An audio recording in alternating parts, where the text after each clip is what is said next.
I'm Leela Carter, 32 years old, and I live in Denver, Colorado. Growing up, I always felt the weight of the world on my shoulders. In my family, I played the role of caretaker, the one who cleaned up the messes, the one who fixed things. I was that girl, the responsible one, while my siblings chased their dreams, their laughter ringing out like music as they explored life. Our family barbecues were supposed to be a celebration, a tribute to our togetherness. But I rarely felt included, always in the background, watching the show unfold like a play I wasn't invited to join. That one warm summer evening, the sun dipped low on the horizon, coloring the sky in hues of orange and pink. Laughter echoed around me. I stood at the grill, flipping burgers and hot dogs, as the scent wafted around like a comforting embrace. The family crowd had gathered, joy radiating from them, and I felt like a ghost gliding through the moment. I could see my little brother Matt boasting about his recent promotion, his words drawing everyone in, completely overshadowing my quiet triumphs. I remembered the days I spent making elaborate cakes for my sister's birthday, putting her needs before my own. They seemed so distant now, almost like another lifetime. It struck me then that I was invisible in my own family, a distant echo lost amidst the joyful noise that filled the night air. More than once, I had sacrificed my happiness, trading hours at work for more time spent picking up the pieces of my family's chaos, my dreams pushed aside like forgotten toys. As the summer slipped by, the invisible walls around me grew higher and thicker, isolating me from the family I once felt so close to. The positions we held in our family seemed to be cemented: the golden child, the favorite son, the cherished youngest daughter. I was the middle child, the forgotten one. I felt my heart clench with resentment every time my mother highlighted Matt's achievements. It felt like a rigorous dismissal of my work, my struggles. One evening during dinner, I finally gathered the courage to share my big news. I had been promoted at work, a hard-fought victory I thought they would celebrate with me. As I opened my mouth to speak, brimming with pride, my mother interrupted, saying, "Oh, honey, that's nice, but did you hear about Matt's engagement?" She spoke with such dismissiveness, making it seem like my accomplishments didn't matter next to his. In that moment, my heart shattered. Was I meant to forever be a footnote in someone else's story? Months of this emotional neglect turned into a heavy bitterness deep within me. I was trapped under a weight I never asked for, the kind that makes you question your worth and quiets your ambitions. I resided in a world where love was given freely to those who wore success like a shiny badge of honor. I remember sitting in my room at night, tears streaming down my cheeks as I grappled with the realization that the very people who should have stood by me were the ones tearing me apart. Betrayal became my constant companion, and I found myself retreating further into my shell while they thrived, oblivious to my pain and sacrifices. Then one day, an opportunity presented itself, a glimmer of revenge that began to unfurl like a dark flower within me. I got a job at an event planning company, analyzing the meticulous details crafted to give clients extravagant experiences. That's when I discovered that my mother had enlisted their help to coordinate Matt's engagement party. The irony didn't escape me.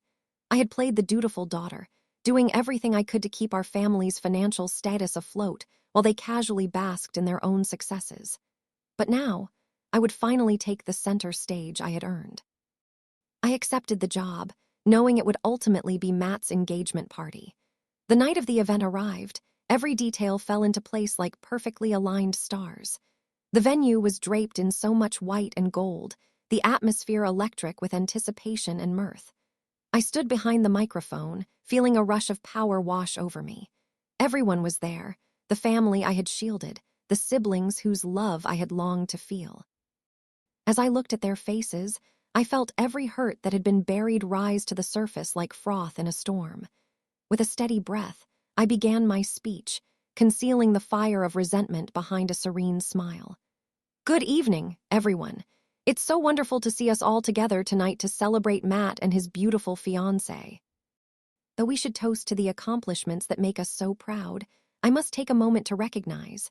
I paused, letting the silence envelop the room, eyes darting to my mother, the invisible sister who orchestrated this night. I spent so long living in the shadows of success, but I've learned something valuable. Sometimes the most powerful moments arise from the ashes of neglect. Gasps rippled across the crowd, shock settling like heavy fog. I could see disbelief painting my mother's face, her denial mixed with anger. But it didn't matter. I had finally spoken my truth. I had exposed the masks they wore, the role they had cast me in. The room held a tense silence, and I relished the power of my words. Cheers to the family who never saw me and the siblings who left me in the dark.